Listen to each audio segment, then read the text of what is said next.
রেগে গিয়ে পারুলকে সত্যিটা বলে দিল শিরিন। সম্পূর্ণ জানতে ভিডিওটিতে একটি লাইক করে দেখতে থাকো। গল্পের শুরুতেই দেখা যায় যে শিরিন এমন একটা অন্যায় করেছে যেটা কোনোভাবেই আর সহ্য করতে পারছে না পারুল। সেই জন্য ঠিক করেছে সবাইকে নিয়ে শিরিনদের বাড়িতে গিয়ে সবার সামনে সত্যিটা বলে দেবে। এর মধ্যেই গোপাল ভাবতে থাকে বিডিও ম্যাডাম তাকে ঠিক কী কথা বলে দিল। আসলে বিডিও ম্যাডাম গোপালকে ভালোবাসে আর সেই জন্য গোপালকে প্রপোজ করেছে, কিন্তু গোপাল সেটা কোনোভাবেই মানতে পারছে না। কারণ গোপাল শুধু একজনকেই ভালোবাসে আর তার নাম হলো রুক্মিণী। রুক্মিণী ছাড়া অন্য কাউকে ভালোবাসা গোপালের পক্ষে সম্ভব না। তাই গোপাল বারবার করে রুক্মিণীর কথা ভাবতে থাকে। এদিকে পারুলরা সবাই পৌঁছে গেছে শিরিনদের বাড়িতে।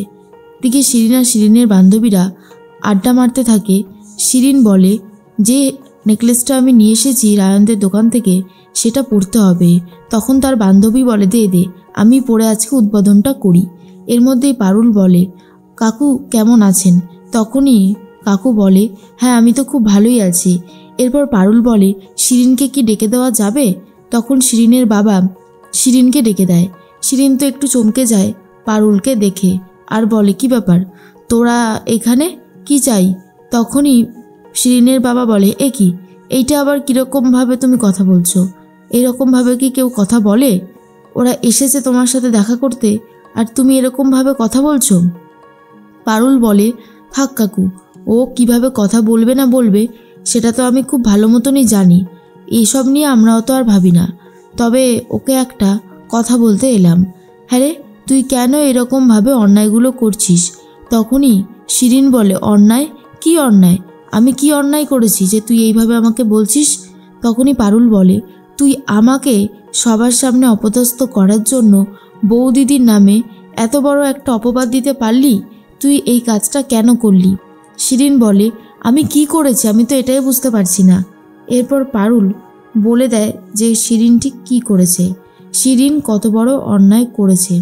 তখনই শিরিন বলে তুই যে কথাটা বলছিস তুই কি প্রমাণ করতে পারবি? পারুল বলে দেখুন কাকু, আমি আপনাকে ফোন করেছিলাম কার্ডের ডিটেলসটা নেওয়ার জন্য, কারণ সেই কার্ড থেকেই পেমেন্টটা করা হয়েছিল। আপনাকে একটা সিসিটিভি ফুটেজ আমি দেখাচ্ছি। এরপর পারুল সিসিটিভি ফুটেজটা দেখাতে থাকে আর যেখানে স্পষ্ট দেখা যায় শিরিন ছদ্মবেশ নিয়ে গিয়ে যেই কম দামি গয়নার ট্যাগটা ছিল সেই ট্যাগটা বেশি দামি গয়নাতে লাগিয়ে দেয়। এরপরেই শিরিনের বাবা বলে ছি ছি ছি শিরিন, এরকম অপরাধ করেছো তুমি? আমি তো ভাবতেই পারছি না যে তুমি এতটা নিচে নামতে পারো। শিরিন আর কিছু বলার মতন অবস্থাতেই নেই। তখনই তরিতা বলে আচ্ছা শিরিন, তুমি কেন এইভাবে আমাদের ক্ষতি করার জন্য উঠে পড়ে লেগেছ? কই আমরা তো তোমাদের কোনো ক্ষতি করতে চাইছি না, তারপরেও তুমি কেন এরকম করছো? তুমি পারুলকে অপদস্থ করতে চাইছো আর আমাদের বিজনেসে ক্ষতি করতে চাইছো। তখনই শিরিনের বাবা বলে পারুল একটা সত্যি ভুল হয়ে গেছে। ভুল তো না, অন্যায় হয়েছে। তুমি বাকি টাকাটার অ্যামাউন্টটা বলো, আমি এক্ষুনি পাঠিয়ে দিচ্ছি। এরপর তরিতা বাকি অ্যামাউন্টটাও বলে দেয় আর সেই শিরিনের বাবা সেই অ্যামাউন্টটা পাঠিয়ে দেওয়ার ব্যবস্থা করে। পারুল বলে তোর বাবা মা সত্যি ভালো, কিন্তু তুই মানুষ হতে পারিসনি। কিন্তু এর মধ্যেই শিরিনের মা ভাবে পারুল তো একদিন এইভাবে নিজের বাবার সত্যিটাও ঠিক জেনে যাবে, তখন কি করে আটকাবো আমি? এটাই তো বুঝে উঠতে পারছি না। তার মধ্যেই শিরিন বলে এই শোন, বেশ করেছি, তোর বাবার টাকায় তো আর কিনিনি। আর এটা শোনার পরেই পারুল তখন বলে তুই নিজের বাবাকে অপমান করিস না, তোর বাবা ভালো মানুষ, তোকে তো কোনো অভাব রাখিনি, তোকে তো সবটুকু দেওয়ার চেষ্টা করেছে আর করছেও, তারপরেও তুই এত বড় অন্যায় করিস, তোর লজ্জা করে না? শিরিন আর কিছু বলার মতন অবস্থাতেই নেই।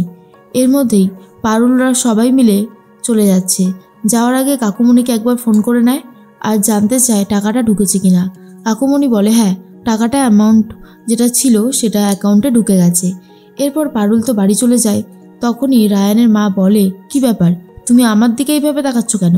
পারুল বলে কাকিমা, আমি জানি আপনি আমাকে পছন্দ করেন না, কিন্তু তাই বলে বৌদিদিকে এইভাবে অপদস্থ করার চেষ্টা করবেন, এটা তো আমি কোনোভাবেই মেনে নিতে পারছি না। তখনই রায়ানের মা বলে আমি কি করেছি? আমি তরিতাকে কিভাবে অপদস্থ করতে চেয়েছি? এই তুমি কি বলতে চাইছো? হ্যাঁ? তখনই পারুল বলে, কি করে জানলো শিরিন যে আজকে বৌদিদি দোকানে গিয়ে ব্যবসা করতে চাইছে? বলুন না, আপনি, টগর এরা ছাড়া কেই বা বলবে? টগর তখন বলে, এই তুই আমাকে সবসময় টানিস কেন বলতো? কি ভেবেছিসটা কি তুই আমাকে সবসময় টানবি? এরপর পারুল কাউকে কিছু না বলে ঠাস করে এক চড় মেরে দেয় টগরকে। টগর তখন বলে, তোর এত বড় সাহস, তুই আমার গায়ে হাত তুললি? এর আগেও তুই আমাকে মেরেছিস, আবারও আমাকে মারলি? তখন পারুল বলে, বেশ করেছি, সুযোগ পেলে আবারও মারবো। তোকে বারণ করেছিলাম না অন্যায় কাজ করতে? তুই বারবার কেন অন্যায় কাজ করছিস? কেন তুই বৌদিদিকে ফাঁসাতে চেয়েছিস বলতো? এরপর টগর আর কিছু বলতে পারছে না। এর মধ্যেই রায়ানের মা বলে, পারুল তুমি কিন্তু বাড়াবাড়ি করছো। পারুল বলে, আমি কি রায়ানকে বলবো আপনার এই কুকর্মের কথা?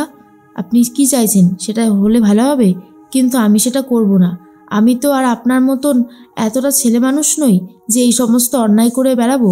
আপনার সাথে আমার এখানেই পার্থক্য। আশা করছি আপনি বুঝতে পেরেছেন। তখনই মনে মনে একটা কথাই ভাবতে থাকে রায়ানের মা, যে পারুলের সাথে পেরে ওঠাটা এতটাও সহজ ব্যাপার না।